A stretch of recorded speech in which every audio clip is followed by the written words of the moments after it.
Hi again, everyone. I'm Ollie Matthews. This is Refuge from Narcissism, and this refugee video is sponsored by contribution from Sophie, and here's her story. Hi, Ollie. My parents are both from London and act like they are London gangsters when it suits them, or frail old people when it suits them.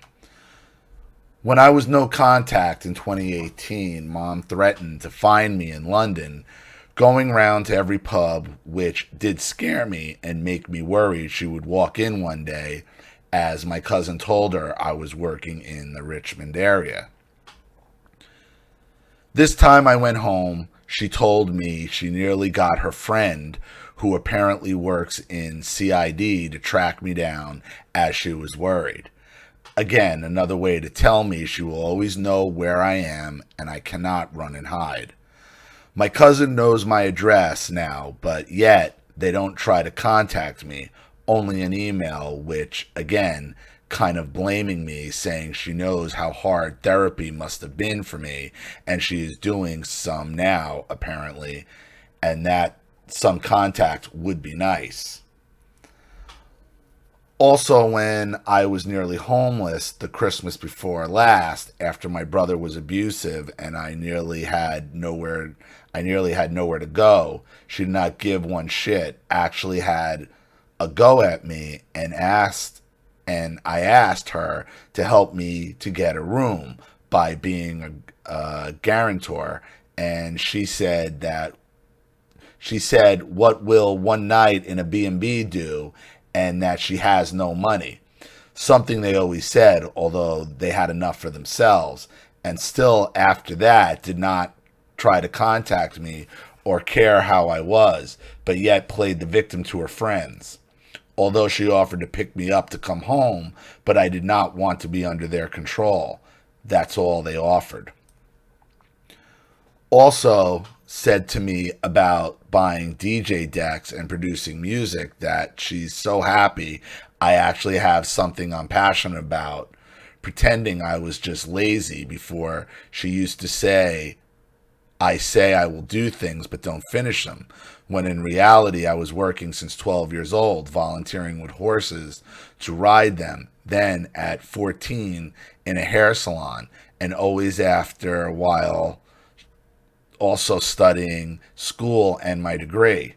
Then I was working after two and started to learn to produce music and continued singing. Have always danced, played guitar, and she knows all this, so it's bullocks. I just didn't know and don't know how to make it into my career, but I've always been creatively focused and had that ambition. I have also attracted many similar people to my parents in my life in recent years, like my ex-boyfriend and friends I now realize are toxic, and had to let go. Now I am almost alone. I am dating someone, but finding it hard to even know what's wrong and right, and if I'm sabotaging something good or setting myself up with someone who is like them again. The situation is really messing with my head. I have EDMR therapy coming up, but dreaming of them every night and night terrors, and last night had dreams of my dad being nice for once. No idea what to feel anymore. Thanks again, Ollie. Sophie. Well, Sophie, the reason why you're having so much, this is all anxiety. This is the anxiety of the narcissist turning around and having that narcissist back at your door. Okay? And the reason why they're able to do this is because you are still keeping bridges back to them, whether it be not blocking their emails, keeping your cousin in your life. Okay, your cousin's obviously a bridge. Okay, your parents are just fine with you failing miserably. They're just fine with it. Okay? This excuse we're going to hunt you down over concern is bullshit, because when you need them, they have no problem watching you suffer. None. None. This is all about control. This is all about control with your parents. You are having these terrors And the saying, it's all anxiety driven because there's still bridges back to the narcissist. They all have to go. They all have to go. You see an email, you block it. You don't even read it. Because the only purpose of it is to upset you. Is to get you so anxiety ridden that you do what you want and go back and be back under their control. Until you cut out everyone. Everyone. Because if your cousin's still dealing with them, okay, no. Unless if your cousin had cut them out and doesn't deal with them and won't acknowledge them, then I would say that's one thing. Then they're on your side. I don't know if it's a male or female.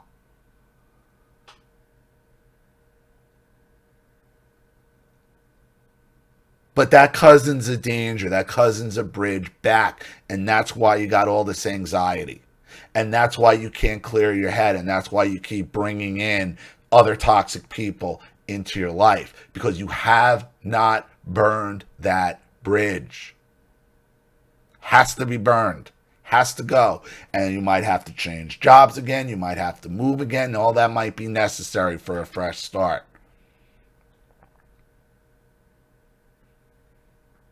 You think you're no contact, you're not. You're not no contact when you leave a bridge back to the narcissist. Period. You want this anxiety to subside, you want this stuff to stop, you got to burn all the bridges. Point blank. So, I hope that helps.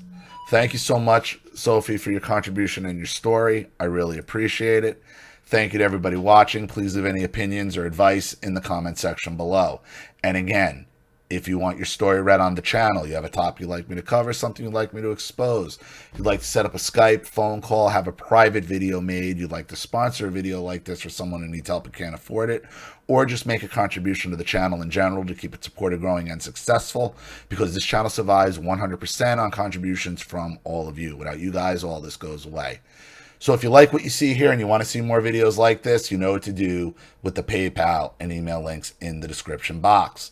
Also, please like and share this video whenever you can. Subscribe to my channel if you haven't, and be sure to click the subscription bell to be notified of all my video uploads. I'm Ollie Matthews. This has been Refuge from Narcissism. Take care.